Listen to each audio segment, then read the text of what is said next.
Hey everyone, welcome back. So in this video we are going to discuss about the design architecture of WhatsApp, Facebook Messenger, or let's say Telegram. So these are the famous chatting applications through which two users can chat or communicate with each other. So again, let's say you are in an interview of system design and an interviewer asked you to design, let's say, WhatsApp. So how would you do? How would you approach this question? So the very first thing that should come into your mind are the functional and non-functional requirements of the system that you are going to build. So in case of WhatsApp or let's say Facebook Messenger, what can be the functional and non-functional requirements? So let's discuss each one by one. So the first functional requirement that we can have is a direct chat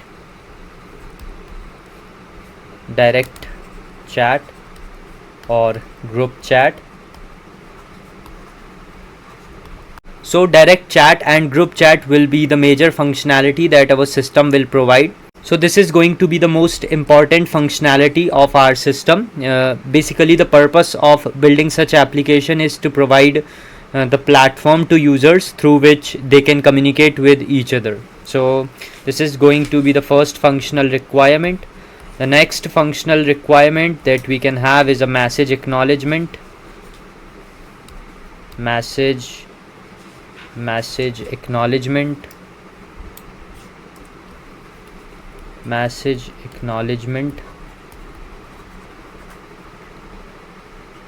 So in this we will be discussing about single tick, double tick, or double blue tick.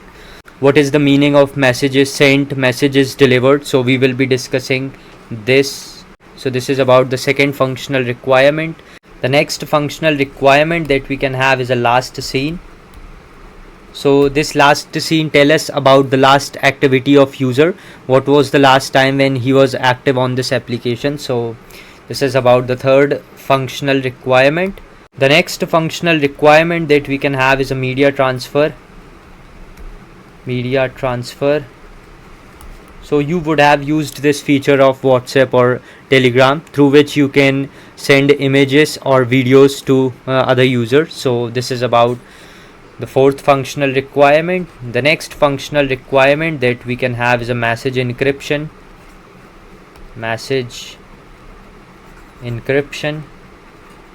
In this message encryption, only the receiver and sender will know about the message.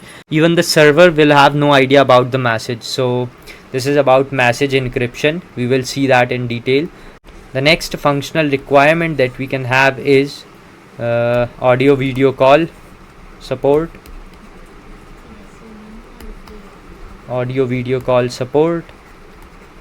So these are the functional requirements that we will be discussing. Now we are pretty much good with the functional requirements, so let's discuss non-functional requirements now. So in case of WhatsApp, what can be the non-functional requirements? So basically non-functional requirements are the requirements that do not affect the flow of the user, but it rather affects the experience of the user. So I have discussed a lot about non-functional requirements in previous videos, so not discussing them in detail. So let's just mention what can be the non-functional requirement in case of WhatsApp or Facebook Messenger. So first we can have low latency. Next we can have high availability.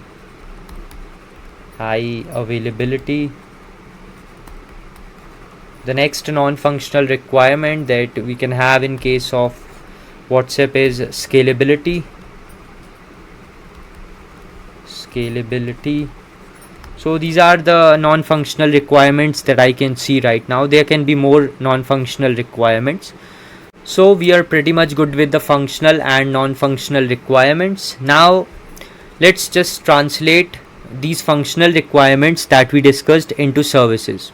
Why services? Because here I am considering WhatsApp as a microservice architecture. So let's try to translate these functional requirements into services. So first we have direct chat, message acknowledgement and last scene. These are the functional requirements that we have. So we'll translate these functional requirements into chat service. That means this chat service will be handling or managing all the three functional requirements. The next functional requirement that we can have is a media transfer. So we'll translate this functional requirement into media service.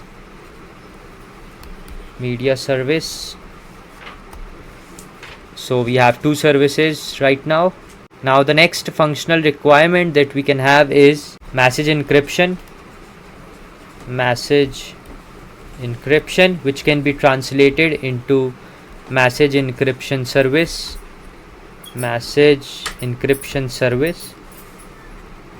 And the next and the last functional requirement that we can have is a audio video call support,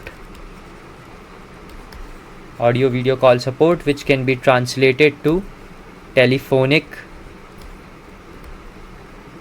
service. So this is how we translated functional requirements into services.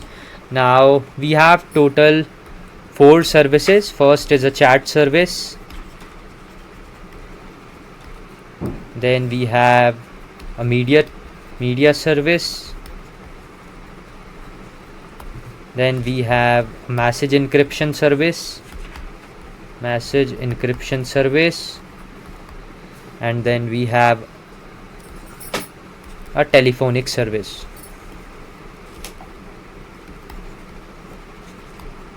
So these are the 4 services that our system will have. So let's discuss our chat service first, how two users will communicate with each other and how they will transfer messages to each other. So starts with a chat service, but before understanding chat service, first see some ballpark figures that will help us to make the choice of further design of our system and will also help us to make the choice of database. So according to some ballpark figures, there are 3 billion active users of WhatsApp, 3 billion active users, and on an average there are 100 billion messages will be transferred or messages will be shared via WhatsApp every day. So 100 billion messages will be transferred via WhatsApp every day, which is a huge number. That means this WhatsApp is a write heavy system. So we'll see how these numbers will help us to make the choice of database and further design of our system. So now let's move on to the chat service, how two users will communicate with each other and how they will transfer messages to each other. So let's say we have two users, let's say user A and user B, and they both want to communicate, or let's say this user wants to send M1 message to user B. So how they will communicate with each other? One simple way for their communication is that if they know the IP address of each other, let's say this A knows the IP address of B and this B knows the IP address of A. So if they know the IP address of each other, they can communicate easily. But let's say both the users are connected in the internet, or both the users are in internet. So in internet there will be millions or billions of users.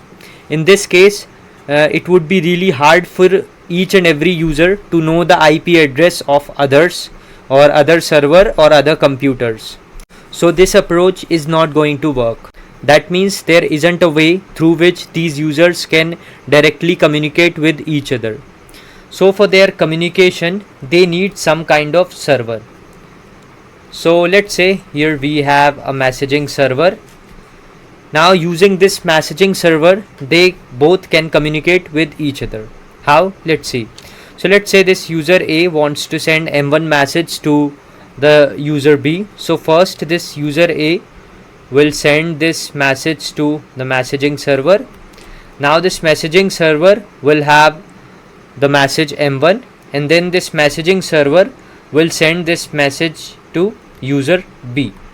So this is how user A and user B will communicate with each other. Now here the question is how this messaging server will send this M1 message to user B. So let's create a diagram again. So let's say here we have a user A, user B, and this is our messaging server. Now this user A will make an HTTP request to the server and send M1 message. Now server has that M1 message, but how will he send this message to user B? Because server doesn't just randomly send information to the client, it is always a client who has to initiate. That means that this user B will have to ask to the server that do you have anything for me? Then only this server will respond that yes, I have a message M1 for you. So one thing we can do is we can ask user B to go to the server at each interval and ask do you have anything for me. So this user B will go to the server and ask do you have anything for me at each intervals, and server will respond. In this case server will respond that yes, I have M1 message for you, and server will send this M1 message to user B. So this is how server will send message to user B. But let's say if server doesn't have any information for user B, and this user B still making HTTP request and still asking to server do you have anything for me. In this case server will send empty responses to the user B. Let's see how. So this user B will go to the server again and ask do you have anything for me. Now this time server will say no, I don't have anything for you, and this time server will send empty response. So you can imagine that if server doesn't have any information for user, so the server will send empty responses again and again, which is obviously not a good thing, because if we do that we will just waste our resources. And this process is known as polling. So polling is not a good choice. So what else we can do? So to overcome with the problem of polling, we will be using something called WebSocket servers. So this WebSocket server is a peer-to-peer communication protocol in which there will be no discrimination between client and server. Each will be treated equal.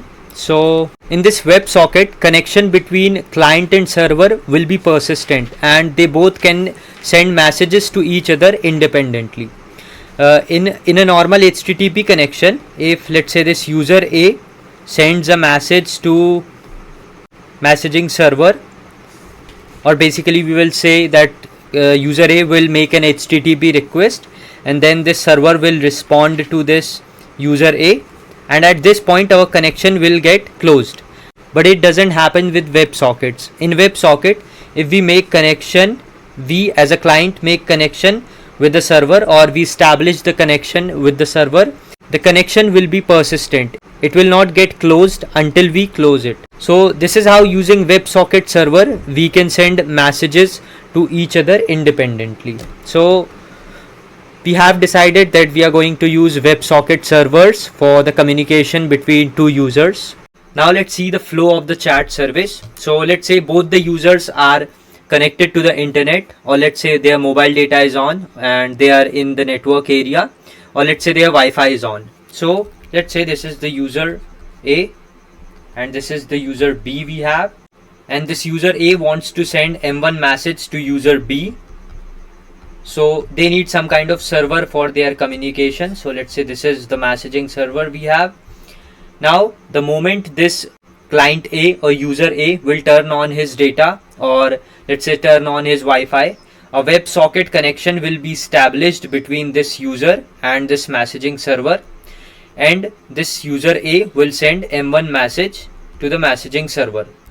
Now messaging server has that message M1. Now this messaging server will check whether this user B is connected to the internet or not, because this messaging server has to send this message to user B. So first he will check whether he is connected to the internet or not.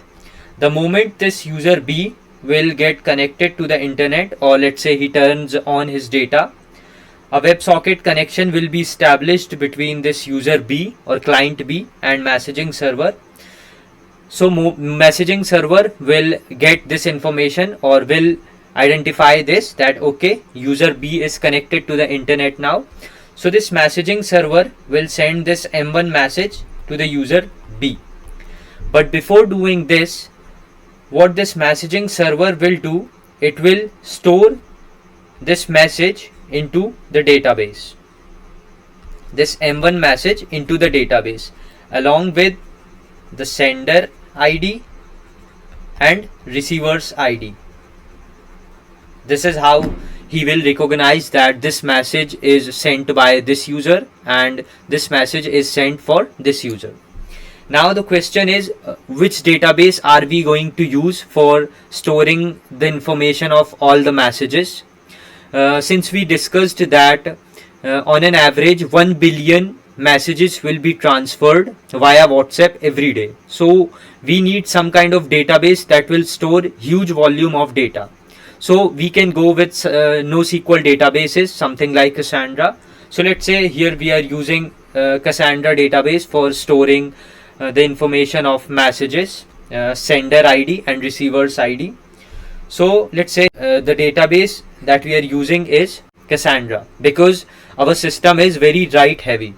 So this messaging server stored this information or stored this message into the database, and then this messaging server will send this M1 message to the user B.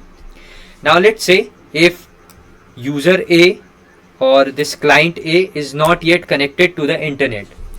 So what will happen? So let's say I am a user A and I wrote a message to someone and then I clicked on send button, but I'm not yet connected to the internet. So where are we going to store this data? We cannot store this data to database because we haven't yet made a connection or we haven't yet established a connection with server. So in this case, where are we going to store the data? Case where we are not yet connected to the internet. So in this case, the data or message will be stored in the local database of device. Let's say in case of iPhone and Android, this database can be SQLite database because it is a very lightweight framework. So we can use SQLite for storing data on local device. So this message will be stored on the local database of device. Now the moment this user A will connect to the internet, a WebSocket connection will be established between client A or user A and messaging server, and then this client A or user A will read that message from local database and then send this message, let's say M1, to messaging server. Now what if this user B is not yet connected to the internet? So what will happen in this case?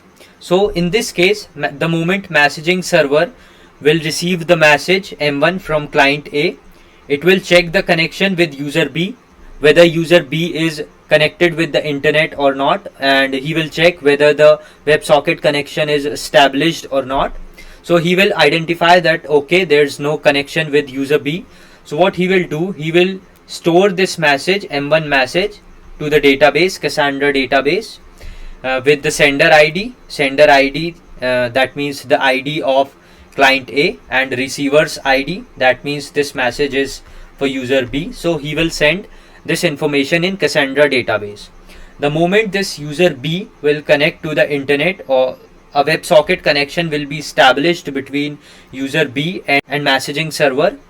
So this messaging server will read that message from database, and then this messaging server will send this M1 message to the user B. So this is the flow of the chat service. Now let's try to understand one important case. We have discussed that there are 3 billion active users of WhatsApp, and on an average there are 1 billion messages will be sent via WhatsApp every day. So it is obvious that one server will not be able to handle this amount of users and this amount of traffic. So we need more servers, right? That means we horizontally scaled our system. So let's say this is messaging server 1, this is messaging server 2, here we have messaging server 3. Now let's say here we have a user A and here we have another user, that is user B. Now these users will try to connect to the messaging servers, but they cannot connect to these messaging servers randomly. So they need load balancer for that. Let's say this is the load balancer. When a user A tries to connect to the messaging server, first he will interact with the load balancer, and then load balancer will decide which server to connect with based on few parameters. It can be the load on the server and previous session of client with the server. So on the basis of these parameters, load balancer will decide which server to connect with. So this load balancer will make a connection of user A with the messaging server 1. Now what if this messaging server 1 got crashed? So what will happen in this case? So let's try to understand this with the help of example. So here we have 3 messaging server. Let's say messaging server 1, messaging server 2 and messaging server 3, because it would be very hard for one messaging server to handle huge amount of traffic. So we have horizontally scaled our system. Now let's say here we have user A and here we have user B. Now let's say this user 1 wants to send M1 message to the user B. So we have discussed that there isn't a way through which this user A can directly send message to user B. So they need some kind of server for their communication. So for communication, this user A will try to connect to the messaging server, but here we have multiple servers. So user A cannot randomly connect to any of the server. So for that we need a load balancer. So here we have a load balancer. Now user A will first interact with the load balancer, and then this load balancer will decide which server to connect with. Now let's say this load balancer decided that okay, I will make a connection of user A with the messaging server 1. So he will make a connection of user A with the messaging server MS1, and then this user A will send M1 message to the messaging server 1. But what if this messaging server 1 got crashed or got failed? So what will happen in this case? How this user A will get messages from other users, and how this user A will send message to other users, because the server that was responsible for the connection got crashed. So what will happen in this case? We can't tell user that server is crashed and we will not be able to send your message to user B. We can't do this. So what we will do to avoid this situation? So before sending the message to messaging server, what we will do, we will store this message into the Kafka queue. Let's say this is the Kafka queue we have. So before sending message to messaging server, we will store this message to Kafka queue, just to avoid these situations where server got failed or server got crashed because of any XYZ reason. Now we have stored this message to Kafka queue. Now load balancer will notice that messaging server 1 is crashed. So he will find that this Kafka queue contains a M1 message which is sent by user A and which has to send to user B. So he will find appropriate connection or appropriate server for user B. Now let's say this user B is connected to the messaging server 2. So this load balancer will find out that messaging server 2 is responsible for the connection with user B. So what this load balancer will do, it will tell to the messaging server 2 that there's a message for user B in Kafka. So this messaging server 2 will go to the Kafka, will read that message and will send that message to user B via load balancer. So this is how we sent message to user B even if the server was failed. So using Kafka queue and storing message to Kafka queue before sending message to messaging server, we can avoid such situations. Now one more thing, that this messaging server 1 was responsible for the connection with user A, and this messaging server 1 got crashed. So this load balancer will notice that okay, this messaging server 1 was responsible for the connection or communication with user A and it got crashed. So this load balancer will assign some other server in which load is less to user A. So this is how load balancer takes care of such things when server got failed or server got crashed, and we can share messages to each other even if the server is failed. So let's draw a Kafka queue just above the servers.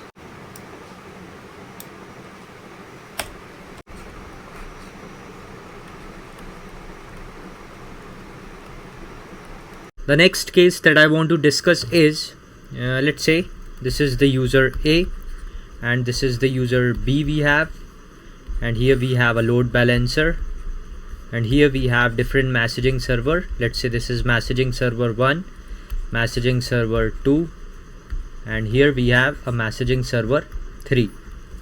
Now let's say this user A is connected to the messaging server 1 and this user B is connected to the messaging server, let's say 2. In this case, how both the messaging server will interact with each other. So let's try to understand this with the help of example. So let's say this user A wants to send M1 message again to the user B. So first user A interacts with the load balancer, and then load balancer forwards this request to one of the server. Let's say the server is MS1. Now server has that M1 message, and this M1 message is for user B, and this user B is connected to the MS2 server. So how both the servers MS1 and MS2 will interact with each other, because currently message is in the messaging server 1 and user B is connected with the messaging server 2.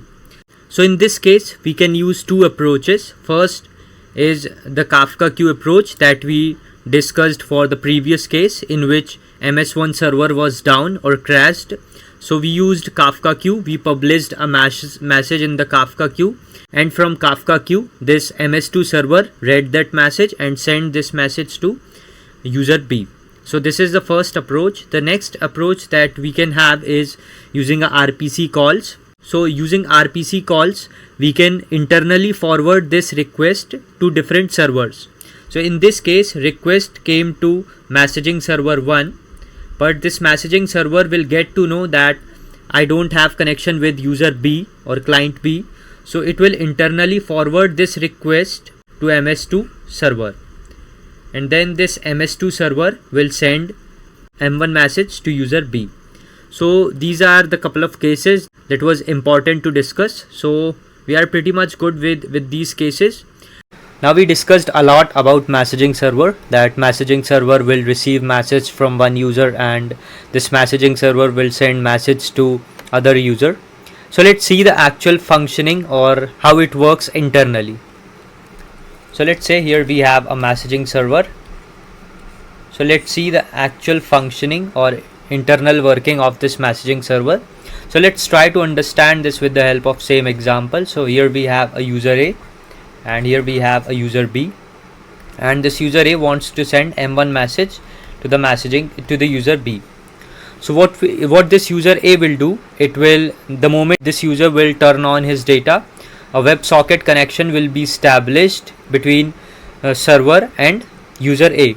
The moment connection will be established, a process will be created for that particular connection, and this process will have its PID. Let's say the PID of this process is 1, and there will be a queue associated with that process.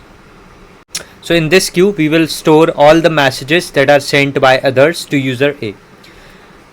Similarly for user B, the moment this user B connects to the internet, a WebSocket connection will be established. The moment connection will be established, a process will be created in the server, and let's say its PID is 2, and similarly there will be a queue associated with that process. In this queue we will store all the messages sent by others to user B, because this queue is associated with the process of user B. So in this queue we will store all the messages sent by others to user B, and this process is for user B. So the moment connection will get closed, these processes will be killed. If the connection will get closed. That means for every new connection, PID will be different. That means this PID will not be persisted. So we cannot store this PID into the database, but we need a mapping of PID with the user. So we will store this mapping somewhere. We can't store this mapping in database. So let's say we can store this mapping in let's say Redis cluster, and here we have UID. So the PID for users A connection is 1 and PID for users B connection is 2. So we'll store this entry somewhere, let's say in Redis. We can't store this in database because PID is something that will change every time. So we can't store this in database. Now what will happen, this process will get to know that okay, this user A wants to send M1 message to the user B. So what this process will do, it will grab that message, let's say M1 message, and will find out the connection, appropriate connection or PID for user B. Why user B? Because user A wants to send M1 message to user B. So this process will find appropriate connection or PID for user B. So it will identify that connection for user B is managed or handled by the process whose ID is 2. So it will find out that okay, we have to send this message into the queue of a process whose ID is 2. So this process A will find out that okay, we have a process whose ID is 2. So just send this M1 message, let's say send this M1 message into the queue of this process 2. So this is how it works internally. Now let's say if this connection gets closed for user B, so this entry will be removed from the database, not database, from Redis, because we can't store this in database. So we'll remove that entry, and let's say this user B connects to the internet again. So we will make an entry for user B again with some different PID. Let's say this time PID is 3. So this is how it works internally. Now let's discuss the next thing, that is message acknowledgement. How the single tick, double tick and double blue tick, how double blue tick works. So let's try to understand this with the help of same example. So let's say here we have a user A and here we have a user B, and this user A wants to send M1 message to the user B. So they need some kind of server for their communication. So let's say here we have a server. Now first this user A will send M1 message to the server, and then this messaging server will return a response to user A, or let's say this messaging server will send acknowledgement to user A that okay, your message is received now. That's when we see a single tick mark, that means your message is sent.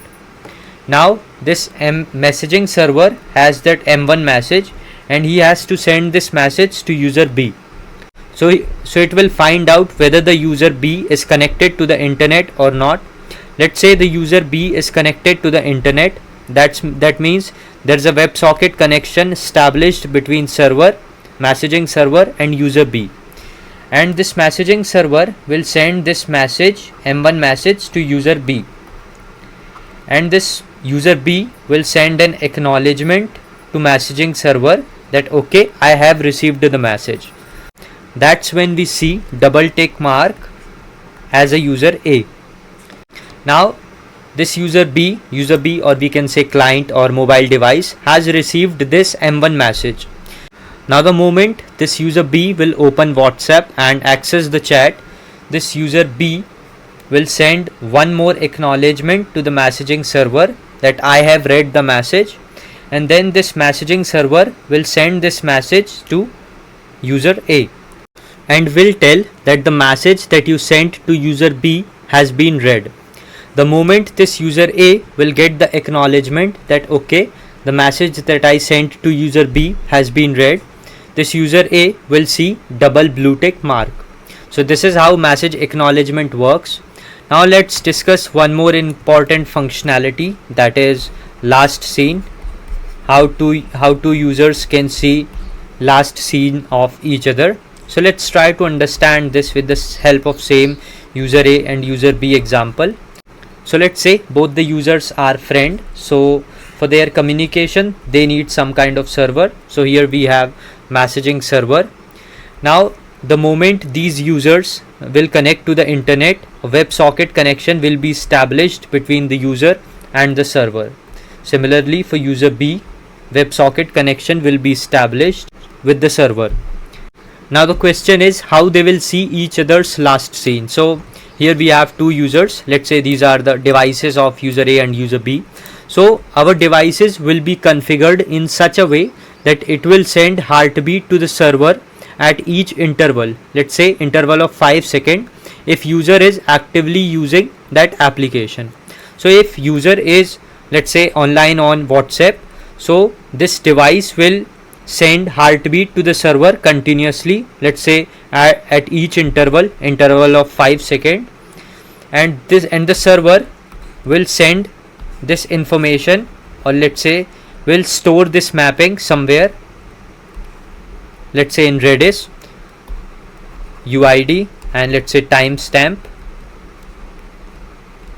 What this will tell? This will tell that this user A was last active at 9:30, and then this messaging server will read that entry and will send this entry to user B. So this is how user B will get to know about the last seen or last status of user A. So this is how last seen works. Now we are pretty much good with the chat service and different functionalities of chat service. Now let's discuss the next service of our system, that is media service.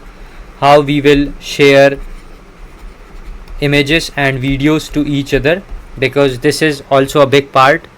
So we have seen that we will have a messaging server.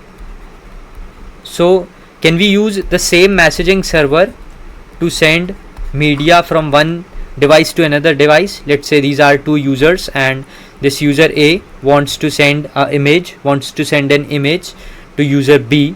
So can we use the same messaging server? Actually we can, but we want this messaging server to be very lightweight, just to handle the messages. So we will not put extra load on this messaging server to send media items. So we will configure one more HTTP server. Let's say this is the HTTP server we have, and this server will be responsible for media transfer. So we will create a CDN on top of HTTP server. What this CDN will do, it will store the static data, that is image and videos, and we can retrieve this data, static data, very fast from CDN. So we can create a CDN on top of HTTP server. Now let's discuss how it works, how using HTTP server we can share media between two different users. So let's say this user A wants to send an image to user B. So first this user A will send this image to HTTP server, and then this HTTP server will store this image into CDN, and then this HTTP server will generate a unique hash code for that particular image and will send this unique hash code to user A along with the media type. If media is image, then media type will be different. If media is, let's say, video, then media type will be different. So this HTTP server will send a unique hash code correspond to that image. Now user A has that unique hash code. So what this user A will do, it will send this unique hash code to the messaging server. Since messaging server is handling only messages, so we can send this hash code to messaging server, because hash code is also a message. So this messaging server will receive the hash code and will send this hash code to the user B. Now user B has that hash code. So what this user B will do, it will go to the HTTP server along with the hash code and will ask for image, and then this HTTP server will verify the hash code. If it is fine, then HTTP server will allow user B to download an image from CDN. So this is how media service works. It works same for video and same for image, so no difference. So this is all about the media service of our system. Now let's discuss one more important service of our system, that is message encryption.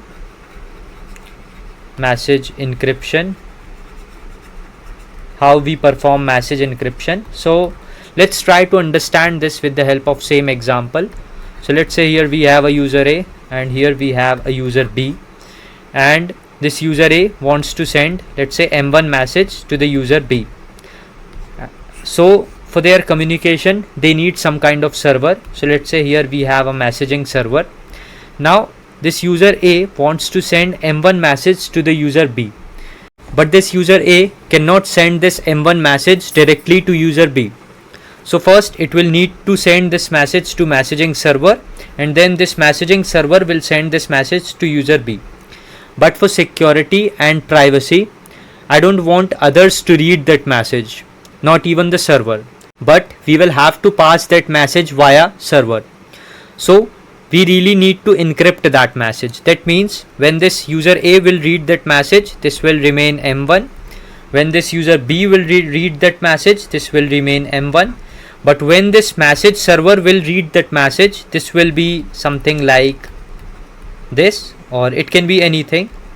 So I want to encrypt that message, and then I will send that encrypted message to the server, and then this server will send encrypted message to the user B, and then this user B will decrypt that message. So this will be the flow.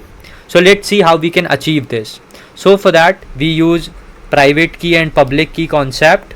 Private key and public key concept. So let's try to understand this with the help of example.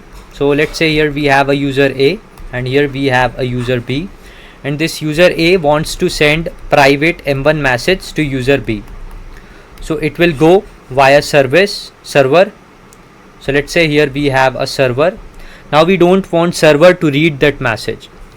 So you can think of it like you want to send a message to your friend. So you will lock that message using some key on a box, and then you will send this box to your friend, and your friend who has the key can open that box. So this is how private key and public key works. So when a user creates his profile or register themselves on the system will generate a private key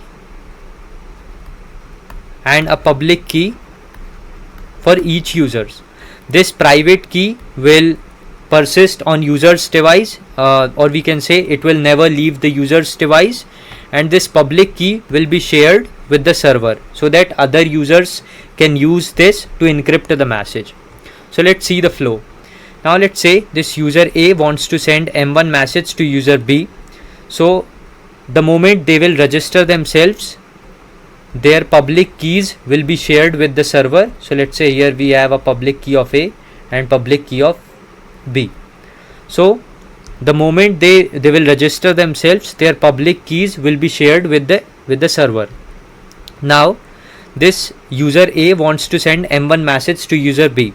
So what it will do, it will ask to the server that give me a public key of user B because I want to send message to user B. So this messaging server will send public key, B's public key to user A, and using this public key, user A will encrypt that message. Let's say the message is M1, so it will use public key of B and will encrypt that message, and then this message will be sent to the server, and then the server will send this message to the user B. Now user B has its private key, so using private key user B can decrypt that message. So this is how it works. Private key will be stored in user's device and public key will be shared to the server. So this is how message encryption service works. So this is all for message encryption. The next service that we can have is audio video call support. That is nothing but telephonic service. So we have telephonic service. So in this telephonic service we will be basically talking about how we can organize video call for two users. So we will be using the concept of WebRTC in this. So I have made a separate video on WebRTC in which I discussed how two users can video call each other. So I'm just skipping this telephonic service because I have made a separate video on that. So the link of that video will be in the description, so please refer that video. So this is all for the WhatsApp system design. In the next video we will be discussing about the system design of Twitter. So till then, bye bye, show some love, thanks.